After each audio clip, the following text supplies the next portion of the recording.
forget to check out our sponsor, The Health Blaze, at thehealthblaze.com. 100% all natural products from lotions, soaps, foot soaks, bath bombs, and much, much more. Use the promo code Goodfella1Boxing. Tell them your boy CJ Goodfella sent you, get 18% off. We out. All right, let's talk about NFC Championship, AFC Championship. Let's do it in order. I believe the Titans and the Chiefs come on first. Give my little prediction on it. Honestly, I think it's gonna be. I think both gonna be solid games for a minute. I think when you look at the Tennessee Titans, they go into Kansas City. They beat Kansas City already one time this year. They came from behind, and it's gonna be a lot of Derrick Henry. But one thing that's going overlooked is that Ryan Tannehill then made the throws he's supposed to make. And that's the point. He's made throws that he's been required to make, man. He made a big throw, a corner route to the tight end from Harvard or wherever he was from, the white boy, in the first game versus New England to ice the game. He made a big throw, two big throws down the field. He made one to the Smith, the tight end. He made one to the little small speedy receiver last week versus Baltimore. So Ryan Tannehill really got to make some throws. He made some throws in the first Kansas City game that really put them there. And, A.J. Brown is probably looking to have a big game. I think if Corey Davis ever show up with the tight end Smith, he's been doing good. They're going to have a good opportunity. And I think Chris Jones practiced today for the Kansas City Chiefs. So, should be an interesting day. Chris Jones is one of my favorite defensive tackles to watch play. May have been in the 34 or the 4-3 defense they in this year with Steve Spagnuolo. He's very, very dominant when he's healthy in the interior. And he gonna be, if he plays and he's healthy, I favor Kansas City to get the dub. But be healthy, that we don't know if he's gonna be healthy. You know what I'm saying? He might be out there, he might be good for a play or two, he may not be good for nothing. He might be good to go out there and wreak havoc. But it started with him stopping Derrick Henry. Because you gotta get Derrick Henry in the backfield. If you're able to get that big man before he get ahead of steam, that's what's gonna be. You got to penetrate and get in the backfield early. And Chris Jones, he's one of the defensive tackles that can get penetration. And you got to gang tackle him. If you got to tackle him one-on-one, you got to go low. Your pad level got to be low. You go high on that animal, and it ain't more than one or two Kansas City Chiefs in there, you're not gonna get them down. But if they can, you gotta really commit to the box. And if Tannehill beat you down the field, he beat you. But this the wrong game to do that. Because the Kansas City Chiefs, they got okay. Rashad Breeland's okay corner. Tyrann Mathieu, he a good safety. He play a little nickel. They pretty good on that. I really want to take my chances with stacking the box and stopping Derrick Henry and then saying Ryan Tannehill beat me down the field. See, the difference is with Tannehill can throw down the field. And also Tannehill mobile enough to evade the rush, and he accurate enough down the field. Now, if Tannehill was an Alex Smith type of guy that's only going to throw 10 yards or shorter, then I would definitely stack the box 8 or 9, and I would say Tannehill beat me down the field. But what Tannehill do, he throw down the field exceptionally well. He throws down the field exceptionally well. So, therefore, really that theory may go out of the window a little bit. So you got to mix it up. You can stack the box on first down, but I guarantee you, Mike Vrabel and that Tennessee Titans offensive coordinator, they prepare for that. They know you stack the box, Tannehill is an accurate down the field thrower.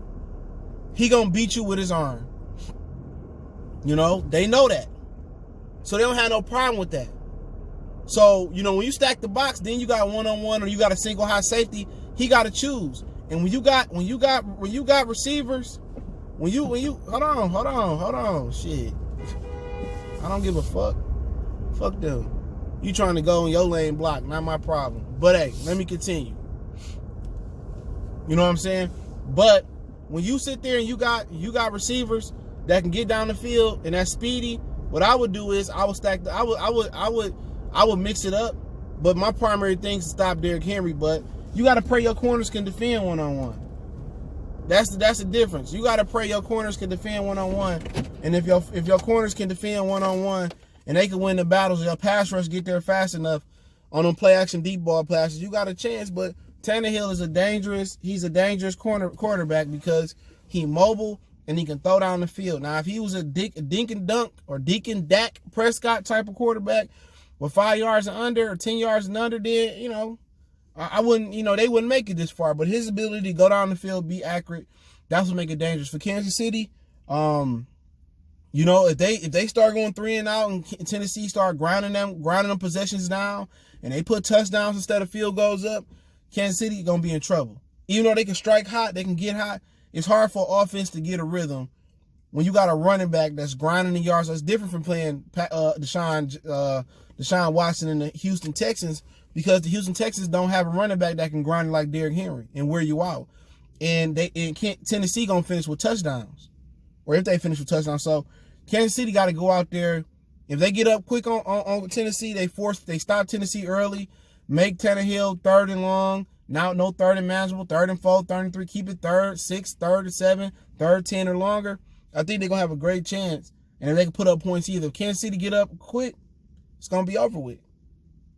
Because Tannehill not equipped to spread it out and go downfield.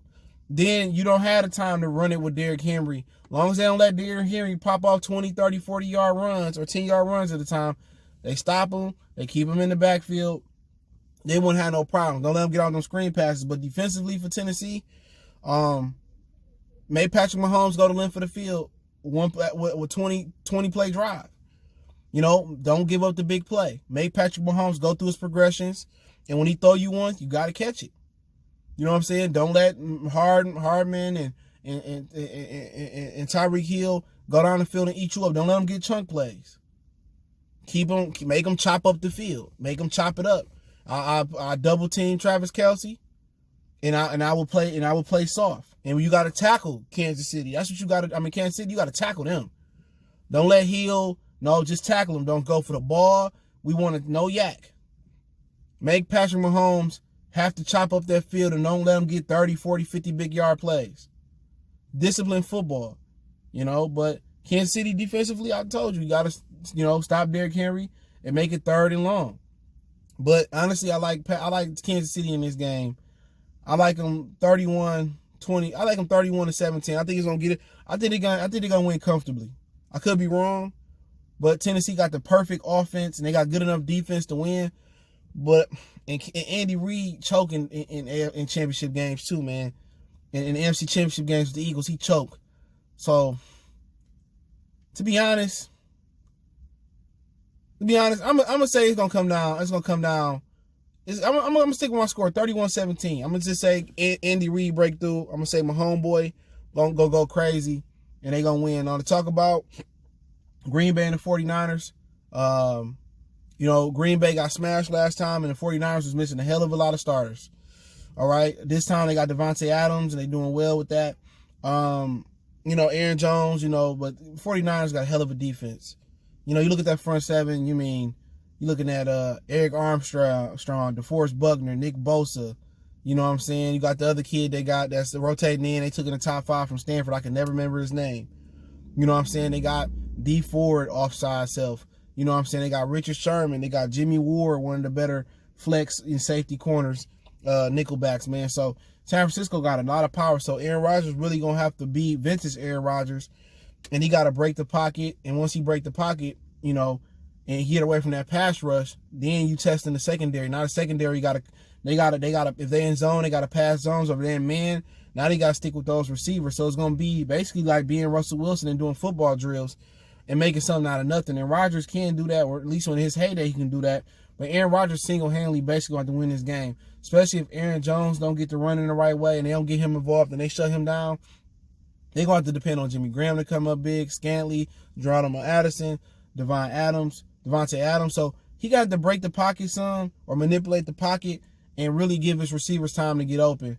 And that's basically what it's got to be. If Aaron Jones ain't running the ball well, Jim Williams ain't running the ball well, they not getting the guys in the running backs in the screen game going, it's going to be a tough day. But like I said before, they got to have a great game plan, moving the pocket for Aaron Rodgers, getting him on them bootlegs and, slowing down the pass rush, a lot of draw plays, screen plays, court running back delays. This is aggressive defense that plays their lanes well, but they got to do some misdirection. But It's going to be a tough uphill battle for San Francisco defensively. Take away Aaron Jones. You know, I would put special attention, double Devontae Adams. Whoever beat me, beat me. That's what Seattle should have did last week.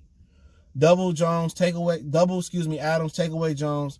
If Jimmy Graham beat me, I shake his hand and say good game. If Geronimo Allison beat me, I shake their hand and say good game. But Devontae Adams and Aaron Jones will not beat me in this game.